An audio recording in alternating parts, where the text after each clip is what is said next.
Hey y'all, welcome to the country where it's just another day in paradise. Let's see what's going on. Hey y'all, it's Susan with Susan's Country Living. Welcome to the country. Welcome to my kitchen right now. I'm going to be starting some seeds for the fall and the winter. And first I'm going to be making my seed starting mixture. I make it from scratch. I use vermiculite and peat moss and perlite. So what I do is I just use a large container. I like to start my seeds in these are mushroom containers that you get at the grocery store, and I poke just a few holes and use that to start my seeds. And once they have germinated and before they get their first true leaves, I then transplant them into their own little individual cells. So this way I'm able to manage a lot more seed starting in a very small area.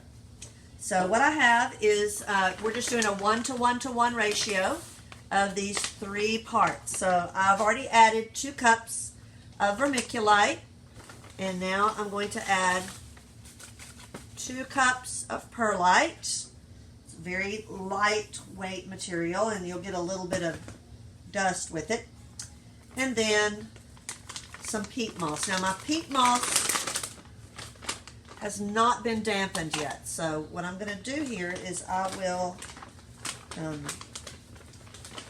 put some water and hydrate this mixture before I use it. So right now I'm just getting my seed starting mixture ready, and that will probably do maybe 2.5 of those mushroom containers. So I'm going to go ahead and do a 2 to 2, 2 cups, 2 cups, 2 cups, one more time.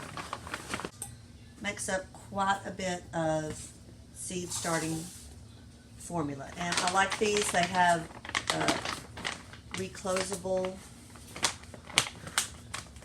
containers, and I get organic.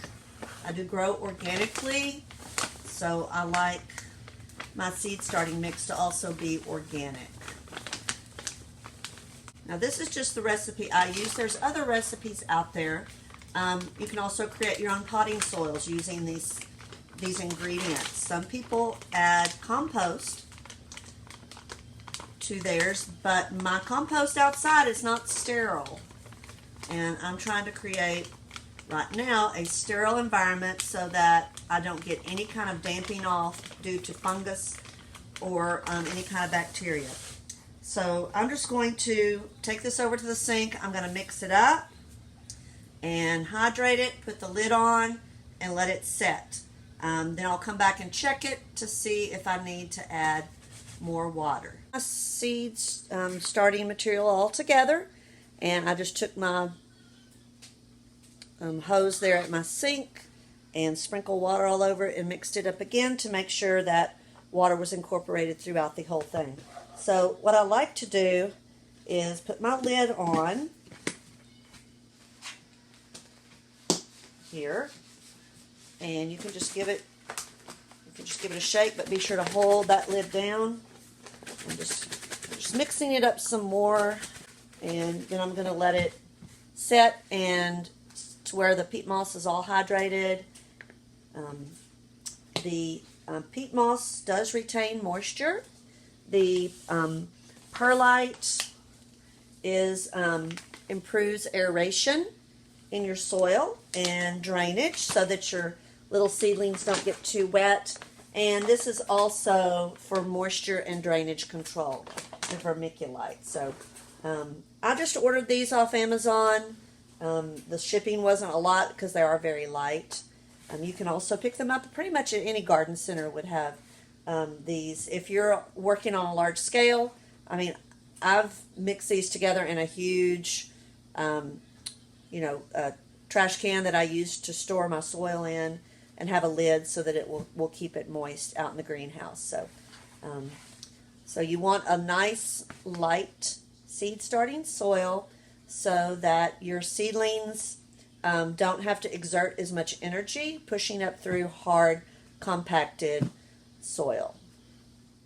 We're off school today because of the hurricane that has come into the Texas coast, and we just got a lot of wind. We were, the center of it went to the east of us. It was expected to come kind of really close to us.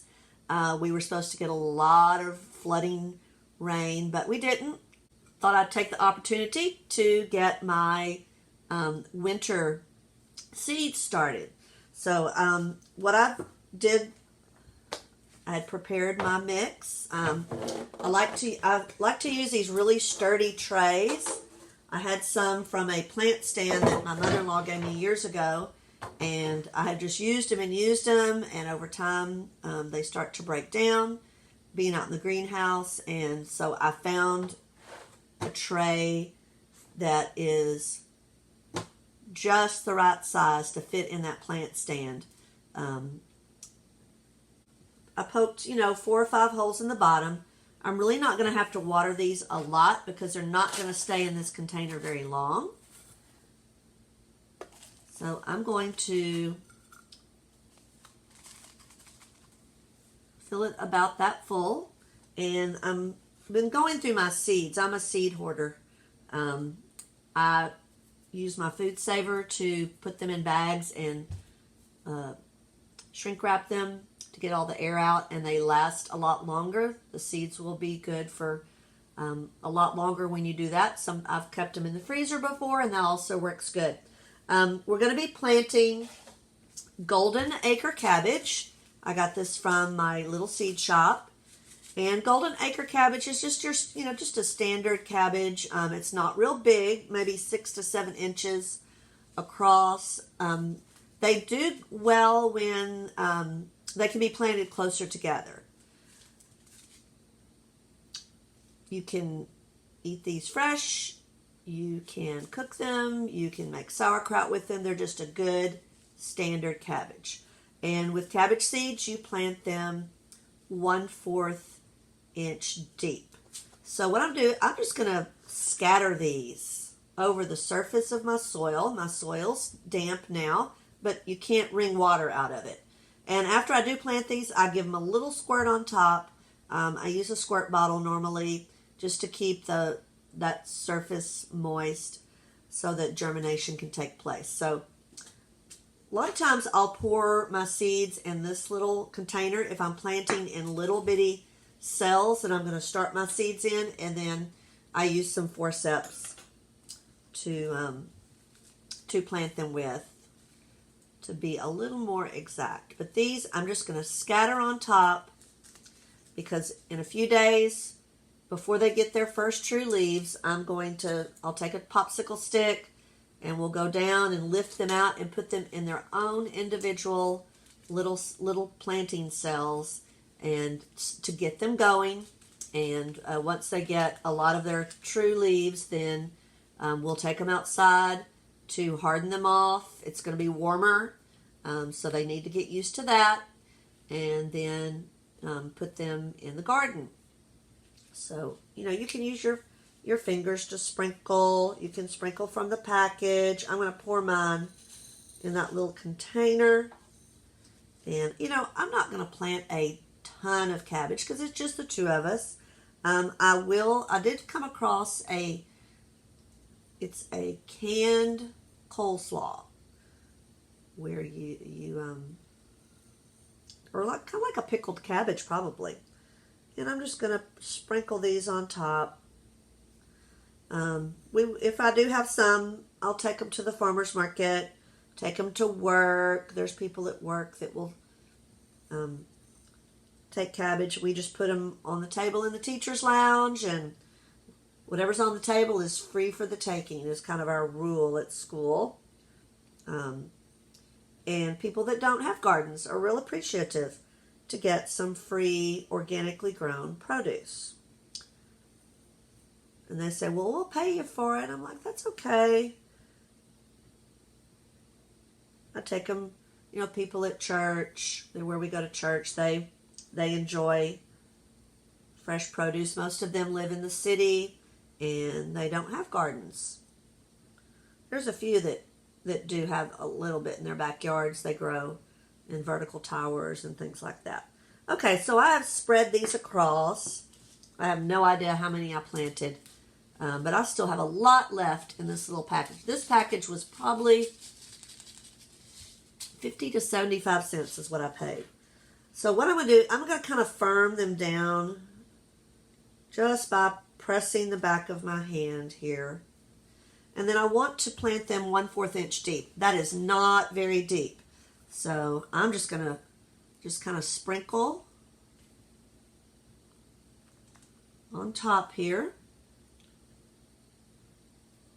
with a paper towel or something to catch the soil so I can dump it back into the container. So then I'm just going to lightly firm them. I'm going to use a popsicle stick. I'm going to write what is in this container. And I have found that if you use a pencil, you know, this wood will wick the water, and if you're using any kind of ink, it's going to start to run. So I'm just going to use a pencil, and it doesn't do that. So golden Acre cabbage. I'll put it in there, and we'll set it to the side. And I'll fill this tray up. I have 4 more to do. So what else we're going to be planting is rainbow chard, which is a Swiss chard. And here's a picture. It's beautiful in the garden. And that pink, oh, it's just so, so beautiful. There's also a ruby chard. This is maybe what you mostly see in the grocery. You'll see the rainbow in the grocery also. Like I said, I'm a hoarder of seeds. And then there's this giant one. I like to plant this. It just keeps on coming and coming and coming. So when you harvest chard, you just pick the outside leaves and it just keeps on growing, and it will grow all winter. I will just keeps producing from the center. So I'll be planting some of these others, but I wanted to get my rainbow chard. This one's called Neon Lights Blend. So it's a blend, and I got some of the rainbow chard from my little seed shop. And the seeds are pretty big. And I don't know if they're like beets, where, you know, one seed, you know, you think it's one seed of a beet plant, but really it's multiple seeds, and that they're clustered. I don't know if Swiss chard's this way, so we'll find out. I usually just seed in the garden, but since I've put that weed block down, I'm going to be planting individual plants in the hole. So it's going to be a little different, because usually I crowd my greens and then thin them out, pick them as babies to use in salads and stir fries, and then let them get bigger. This Swiss chard, that's the big one, the Ford Hook Giant, the leaves will get huge and they're still good. Snowball Cauliflower. If you've never had cauliflower fresh out of the garden, totally different from what you get at the store. Sweet, sweet, sweet tasting. Also going to plant some Waltham Broccoli, which is just a standard broccoli, and Kohlrabi. This is what Kohlrabi looks like. It grows on top of the soil. It looks like a baseball. I'd never had this growing up. And a neighbor of mine that, you know, he's eaten it all his life. They call it a Bohemian apple. He's Czech, and his family came from Czechoslovakia, and this is something that they grow there and eat. And if you pick it small, you can eat it just fresh out of the garden like an apple. I like to, you peel it and cube it and just boil it in some water till it's tender. Drain the water, add butter, salt, pepper. It kind of has the flavor of a fresh artichoke heart, like just a steamed artichoke. The taste, that's what it reminds me of. Some people mash it like potatoes. It doesn't have a turnipy taste to me. Some people think it does, but if you pick them fresh from the garden, it's got that steamed artichoke heart flavor, which I love, and my husband really likes that. So my neighbor had given me some kohlrabi, and I said, "What do you do with it?" You know, and he told me what to do, and it is delicious. It's very good, high in nutrition, low carbs. If you want a mashed potato like, it's not, it's not creamy like a mashed potato, but you can do it that way. Kind of like the cauliflower that people do for the mashed. So I'm going to get these planted. I'm going to see if I can go out in my greenhouse. I probably have some more of these out there and get some more of this stuff planted here on this rainy day. The weather, the temperature is marvelous outside. It's so great. I walked outside. I let my chickens out because there's lots of bugs have come to the surface with all the rain, and let them forage around for those bugs. So I hope you have a great fall and winter gardening season, and waiting on those cooler temperatures to arrive for fall to get things planted. So if you like what you see and you want to see more gardening, cooking, canning, I've got some things I've canned back there. So give me a thumbs up, hit that subscribe button, and we'll be seeing you next time. Bye, y'all. Okay, it's been 6 days since I planted these seeds. So we have our broccoli and cauliflower coming up, and cabbages, and some Swiss chard, and collards, and kohlrabi, and some kale, different kinds of kale. I've planted some different lettuces in here and some onions. So in a couple of days, these will be ready to go into their own little cells. They are peat pots, and each one of them gets some soil and one of the little sprouts, and then they'll go into my under some big grow lights and start to develop and be ready in about 3 weeks to go out into the garden.